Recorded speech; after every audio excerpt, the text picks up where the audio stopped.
അസ്സലാമു അലൈക്കും.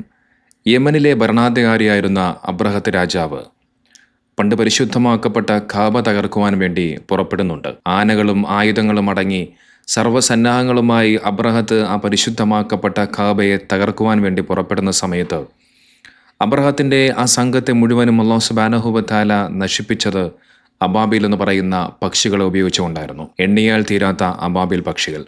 ആ പക്ഷികളുടെ ചുണ്ടുകളിലും കാലുകളിലും ഉണ്ടായിരുന്ന കല്ലുകൾ ഉപയോഗിച്ചുകൊണ്ട് അബ്രഹത്തിന്റെ ആ സൈന്യത്തെ മുഴുവനും ഇല്ലാതാക്കുകയാണ്. അത്തരത്തിൽ ചിറക് വിരിച്ചുകൊണ്ട് അബാബിൽ പക്ഷികളെ പോലെ പറന്നു വരുന്ന ആ തരത്തിൽ നമ്മളെ തോന്നിപ്പിക്കുന്ന ചില ദൃശ്യങ്ങളാണ് ഇസ്രായേലിൽ നിന്നും ഇപ്പോൾ കാണാൻ കഴിയുന്നത്. ഇസ്രായേലിലെ പ്രധാനമായിട്ടുള്ള തെൽ അവീവ് എന്ന് പറയുന്ന നഗരത്തിൽ എല്ലാ ദിവസവും ഇപ്പോൾ രാത്രികാലങ്ങളിൽ കാണുന്നത് ഇത്തരം പതിവ് കാഴ്ചകളാണ്. നമുക്കറിയാം, ഈ ഒരു യുദ്ധവുമായി ബന്ധപ്പെട്ടുകൊണ്ട് ഒരുപാട് വ്യാജ വീഡിയോകൾ, AI നിർമ്മിത വീഡിയോകൾ സമൂഹ മാധ്യമങ്ങളിൽ പരക്കെ പ്രചരിക്കുന്നുണ്ട്. നമുക്കറിയാം, AI ടെക്നോളജി ഉപയോഗിച്ചുകൊണ്ട് നിർമ്മിക്കുന്ന വീഡിയോകൾ കണ്ടുകഴിഞ്ഞാൽ അത് ഒറിജിനലാണോ എന്ന് പലപ്പോഴും തോന്നിപ്പോകും. അതുകൊണ്ട് തന്നെ പലപ്പോഴും പല ആളുകളും AI വീഡിയോസുകൾ പോലും അത് ഒറിജിനലാണ് എന്ന് കരുതിക്കൊണ്ട് സമൂഹ മാധ്യമങ്ങളിലൂടെ പ്രചരിപ്പിക്കുന്നുണ്ട്. അതോടൊപ്പം തന്നെ കഴിഞ്ഞ വർഷമുണ്ടായ ഇറാനും ഇസ്രായേലും തമ്മിലുണ്ടായ ആ യുദ്ധത്തിൻ്റെ ഭാഗമായിട്ടുള്ള ദൃശ്യങ്ങളൊക്കെ അതിപ്പോൾ സംഭവിച്ചതാണ് എന്നുള്ള തരത്തിലേക്കൊക്കെ പ്രചരിക്കുകയും ചെയ്യുന്നുണ്ട്. എന്നാൽ ഞാനിവിടെ പറയാൻ പോകുന്നത് AI നിർമ്മിത വീഡിയോസുകളോ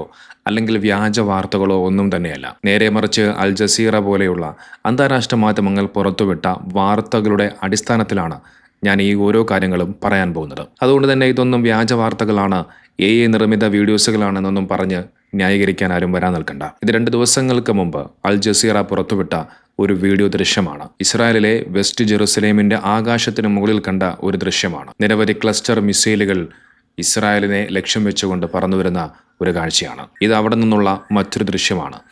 ഇതാണ് ഞാൻ തുടക്കത്തിൽ പറഞ്ഞതുപോലെ അബാബിൽ പക്ഷികൾ കൂട്ടം കൂട്ടമായി പറന്നു വരുന്ന തരത്തിൽ നമ്മളെ തോന്നിപ്പിക്കുന്ന തരത്തിലുള്ള ഒരു കാഴ്ചയാണ് ഇപ്പോൾ കാണാൻ കഴിയുന്നത്. ഇതെല്ലാം ഇറാന്റെ മിസൈലുകളാണ്. ഇസ്രായേലിലെ പതിവ് കാഴ്ചകളെല്ലാം ഇപ്പോൾ ഇതാണ്. രാത്രികളിൽ അവിടെയുള്ള ജനങ്ങൾക്ക് സമാധാനത്തോടുകൂടി ഉറങ്ങാൻ പോലും കഴിയുന്നില്ല. ഇസ്രായേൽ ജനതയുടെ ജനവാസമെല്ലാം ഇപ്പോൾ സദാസമയം ബങ്കറുകളിലാണ്. ഇറാന്റെ മിസൈലുകളെ ഭയന്നുകൊണ്ട് ഓരോ നിമിഷവും ഭയപ്പാടോടുകൂടി ജീവിക്കുകയാണ് ഇസ്രായേലിലെ ഓരോ ജനങ്ങളും. അവസാനിക്കാത്ത നിരന്തരമായ സൈറണുകളാണ് ഇസ്രായേലിലെ നഗരങ്ങളിലെല്ലാം കേട്ടുകൊണ്ടേയിരിക്കുന്നത്. ഇസ്രായേലിൽ താമസിക്കുന്ന മലയാളികളായ ചില ആളുകളുടെ വീഡിയോകൾ സമൂഹ മാധ്യമങ്ങളിലൂടെ ഞാൻ കാണാനിടയായി. അവർ വന്നുകൊണ്ട് പറയുകയാണ്, ഇസ്രായേലിൽ ഒരു കുഴപ്പവുമില്ല, ഇവിടെ ഒരു പ്രശ്നവുമില്ല, ഇതൊക്കെ മറ്റു ചിലർ പടച്ചുവിടുന്ന വെറും നുണക്കഥകൾ മാത്രമാണ്, ഇവിടെ യാതൊരുവിധ കുഴപ്പവുമില്ല എന്നൊക്കെയുള്ള വീരവാദങ്ങൾ ഇങ്ങനെ അടിച്ചുവിടുകയാണ്. നിങ്ങളൊന്ന് ആലോചിക്കണം, ഇത്തരത്തിൽ ഒന്നുമില്ല, ഒരു കുഴപ്പവുമില്ല എന്ന് പറഞ്ഞ് വീരവാദമിളക്കുന്ന അത്തരം ആളുകൾ ആ സമയം വരെ ബങ്കറിനുള്ളിൽ ഒളിച്ചിരുന്നു കൊണ്ട് പുറത്തു വന്ന വ്യക്തികളാണ് എന്നുള്ളത് മനസ്സിലാക്കേണ്ടതുണ്ട്. എത്ര തന്നെ മൂടിക്കെട്ടിയാലും എത്ര തന്നെ മറച്ചു വെച്ചാലും സത്യം ലോകം തിരിച്ചറിയുക തന്നെ ചെയ്യും. ഇസ്രായേലിൽ ഇറാന്റെ നിരന്തരമായ ആക്രമണങ്ങൾ ഉണ്ടാകുന്നുണ്ട്. വലിയ നാശനഷ്ടങ്ങൾ സംഭവിക്കുന്നുണ്ട്. അതിലെ ചില വാർത്താക്കുറിപ്പുകൾ ഞാനൊന്ന് കാണിക്കാം. ഇത് അൽ ജസീറ പുറത്തുവിട്ട ഒരു വാർത്തയാണ്. ഇതിൽ ഇറാനിയൻ മിസൈൽ സെൻട്രൽ ഇസ്രായേലിൽ, അതായത് ഇസ്രായേലിന്റെ നഗരമധ്യത്തിലുള്ള പെറ്റാച്ച് ടിക്കുവയുടെ അടുത്തേക്ക് വീണ മിസൈലിന്റെ ദൃശ്യങ്ങളാണ് ഇപ്പോൾ കാണുന്നത്. ആ നഗരത്തിൽ വലിയ രീതിയിൽ തീ കത്തിപ്പടരുന്നത് നമുക്ക് വ്യക്തമായി മനസ്സിലാക്കാൻ സാധിക്കും. ഇതും അൽ ജസീറ പുറത്തുവിട്ട വാർത്തയാണ്. ഇതിനകത്ത് ഇസ്രായേലിലെ പ്രധാനപ്പെട്ട നഗരമായ തെൽ അവീവിൽ ഇറാനിയൻ മിസൈൽ പതിച്ചുണ്ടായ അതിന്റെ ആഘാതവും നാശനഷ്ടങ്ങളുമെല്ലാം വ്യക്തമായി കാണിക്കുന്നുണ്ട്. നോക്കി, ഇതുപോലെ നിരന്തരമായ ധാരാളം വാർത്തകൾ കാണാൻ സാധിക്കും. വലിയ നാശനഷ്ടങ്ങൾ തെൽ അവീവ് അടക്കമുള്ള നഗരങ്ങളിൽ സംഭവിച്ചുകൊണ്ടേയിരിക്കുന്നു. നിങ്ങൾ നോക്കൂ, DW എന്ന് പറയുന്ന ഒരു അന്താരാഷ്ട്ര മാധ്യമമാണ്. അവർ പുറത്തുവിട്ട ഒരു വീഡിയോയുടെ കുറച്ച് ഭാഗങ്ങൾ ഞാനൊന്ന് കാണിക്കാം. അതിനകത്തൊരു മാധ്യമ പ്രവർത്തക അവർ ഇസ്രായേലിലെ ഒരു ഹോസ്പിറ്റൽ സന്ദർശിക്കുകയും അവിടെ ആളുകൾക്ക് സംഭവിക്കുന്ന പരിക്കുകളെക്കുറിച്ചും അവർക്കുണ്ടാകുന്ന അപകടങ്ങളെക്കുറിച്ചെല്ലാം അവർ വിവരിച്ചു വെക്കുന്നുണ്ട്. ആ ഹോസ്പിറ്റലിൽ പരിക്കേറ്റ് കിടക്കുന്ന ആ ഇസ്രായേലിലെ ഓരോ ജനങ്ങളും അവരുടെ ഓരോ അനുഭവങ്ങൾ അതിനകത്ത് പങ്കുവെക്കുന്നുണ്ട്. മിസൈലുകൾ വന്ന് വീഴുന്നതും അവിടെ വലിയ ആഘാതങ്ങൾ ഉണ്ടാക്കുന്നതും അങ്ങനെ ഓരോ കാര്യങ്ങൾ ഭയപ്പാടോടുകൂടി ഇസ്രായേലിലെ ഓരോ ജനങ്ങളും വിശദീകരിക്കുന്നത് ആ വീഡിയോയിൽ കാണാൻ സാധിക്കും. മാത്രമല്ല, പരിക്ക് പറ്റി ഒരുപാട് ആളുകൾ ആ ആശുപത്രി കിടക്കയിൽ കിടക്കുന്നതും കാണുവാൻ സാധിക്കും. ഇനി ഇതെല്ലാം കണ്ടിട്ടും ഇനിയും ഇത് വീഡിയോ ആണ്, വ്യാജ വീഡിയോ ആണ് എന്നൊക്കെ പറയുന്നവരോട് ഇനി അവരോട് പറഞ്ഞിട്ട് യാതൊരുവിധ കാര്യവുമില്ല. ഞാൻ ഇന്നൊരു വാർത്ത കേട്ടു. ഇസ്രായേലിൽ നിന്നും മടങ്ങിയെത്തിയ ഒരു ഇന്ത്യൻ മാധ്യമ പ്രവർത്തകന്റെ ഒരു വാർത്തയായിരുന്നു അത്. ഈ പുറത്ത് കേൾക്കുന്നതൊന്നുമല്ല ഇസ്രായേലിലെ സ്ഥിതി. അവിടെ ബങ്കറുകളിൽ പോലും മനുഷ്യന്മാർ മരിച്ചു വീഴുന്നു എന്നുള്ള ഞെട്ടിപ്പിക്കുന്ന വെളിപ്പെടുത്തലുകളാണ് ആ ഇന്ത്യയിലെ മാധ്യമ പ്രവർത്തകൻ നടത്തിയത്. നോക്കൂ, തനിക്കും തൻ്റെ രാജ്യത്തിനും ഉണ്ടാക്കുന്ന ആഘാതങ്ങൾ, നഷ്ടങ്ങൾ അത് പുറം ലോകം അറിയരുത്, അതിലൂടെ നാണക്കേട് ഉണ്ടാകരുത് എന്ന് നെതന്യാഹു ആഗ്രഹിക്കുകയാണ്. പക്ഷേ എത്ര തന്നെ ഒളിപ്പിച്ചാലും എത്ര തന്നെ വാമൂടി കെട്ടിയാലും സത്യം ഒരു നാൾ പുറത്തു വരിക തന്നെ ചെയ്യും. ഇതുവരെയുള്ള യുദ്ധത്തിൽ ഈ രാജ്യങ്ങളിലുണ്ടായ നാശനഷ്ട കണക്കുകളെക്കുറിച്ചുള്ള റിപ്പോർട്ട് അൽ ജസീറ പുറത്തുവിടുകയുണ്ടായി. അതിനകത്ത് നോക്കിക്കഴിഞ്ഞാൽ ഇസ്രായേലിൽ 11 പേർ കൊല്ലപ്പെട്ടു, 100 കണക്കിന് ആളുകൾക്ക് പരിക്കേറ്റിട്ടുണ്ട്. മറ്റൊന്ന് US മിലിറ്ററി, അതായത് അമേരിക്കയുടെ മിലിറ്ററികളിൽ 6 പേർ കൊല്ലപ്പെട്ടു, 18ഓളം ആളുകൾക്ക് പരിക്കേറ്റു. അതോടൊപ്പം Lebanon, Iraq, Jordan, Kuwait, Bahrain, Qatar, UAE, Oman അടക്കമുള്ള മറ്റു പല രാജ്യങ്ങളിൽ മരണപ്പെട്ട ആളുകളുടെയും പരിക്കേറ്റവരുടെയും കണക്കുകൾ പുറത്തുവിട്ടു. അതിൽ ഏറ്റവും കൂടുതലും കാണാൻ കഴിയുന്നത് ഇറാനിലാണ്. 1332 ആളുകൾ കൊല്ലപ്പെട്ടു, അതിൽ 100 കണക്കിന് ആളുകൾക്ക് പരിക്കേൽക്കുകയും ചെയ്തു. ആ 1332 പേരിൽ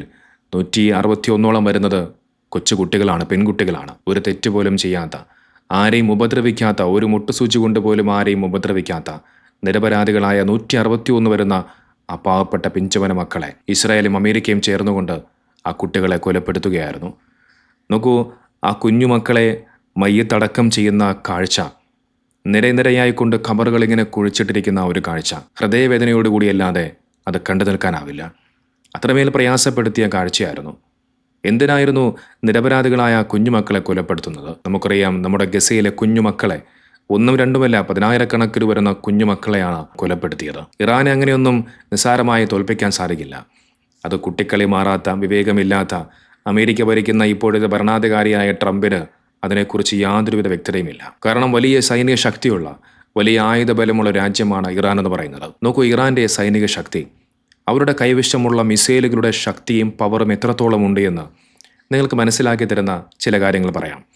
നോക്കൂ, ഇറാനിൽ നിന്നും നമുക്കറിയാം 100 കണക്കിന് വരുന്ന മിസൈലുകൾ ഇസ്രായേലിലേക്ക് വരാറുണ്ട്. എന്നാൽ അതിൽ ചില മിസൈലുകൾ മാത്രമാണ് ഇസ്രായേലിലെ നഗരങ്ങളിൽ വന്ന് പതിക്കാറുള്ളത്. എന്നാൽ അത്തരത്തിൽ 100 കണക്കിന് മൈൽ അകലെയുള്ള ആ ഇറാനിൽ നിന്നും തൊടുത്തുവിടുന്ന ഒരു മിസൈൽ ഇസ്രായേലിൽ വന്ന് പതിക്കണമെന്നുണ്ടെങ്കിൽ അതിലുണ്ട് ഇറാൻ എന്ന് പറയുന്ന രാജ്യത്തിൻ്റെ ശക്തി. നോക്കൂ, ഇറാനിൽ നിന്നും ഒരു മിസൈൽ തൊടുത്തുവിട്ട് അത് ഇസ്രായേലിലേക്ക് വന്ന് പതിക്കുക എന്ന് പറയുന്നത് അതത്ര നിസ്സാരമുള്ളൊരു കാര്യമല്ല. ഇറാനിൽ നിന്നും മിസൈൽ തൊടുത്തുവിടുന്ന സമയത്ത് ആദ്യം പ്രതിരോധിക്കാൻ വേണ്ടി ശ്രമിക്കുന്നത് ഇറാഖിലുള്ള അമേരിക്കൻ ഡിഫൻസ് സിസ്റ്റമാണ്. ആ ഡിഫൻസ് സിസ്റ്റത്തിനെയും പ്രതിരോധിച്ചുകൊണ്ട് ഇറാൻ്റെ മിസൈലുകൾ പിന്നീട് കടന്നു വരുന്നത് സിറിയയിലേക്കും ജോർദാനിലുമൊക്കെയാണ്. എന്നാൽ സിറിയയിലേക്ക് വരുന്ന ആ മിസൈലുകളെ ഇസ്രായേൽ ഫൈറ്റർ ജെറ്റുകൾ കണ്ടുപിടിക്കുകയും പിന്നീട് സിറിയയിലേക്ക് കടന്നു ചെന്നുകൊണ്ട് ആ മിസൈലുകളെ പ്രതിരോധിക്കാൻ ശ്രമിക്കും. അതോടൊപ്പം ജോർദാനിലും സ്ഥാപിച്ചിട്ടുള്ള ഇസ്രായേലിൻ്റെ പ്രതിരോധ സംവിധാനങ്ങൾ ഉപയോഗിച്ചുകൊണ്ട് ആ മിസൈലുകളെ പ്രതിരോധിക്കാൻ ശ്രമിക്കുകയാണ്. എന്നാൽ അതിനെയെല്ലാം കടത്തിവെട്ടിക്കൊണ്ട് ഇസ്രായേലിൻ്റെ അതിർത്തിയിലേക്ക് വരുന്ന ആ ഇറാൻ്റെ മിസൈലുകളെ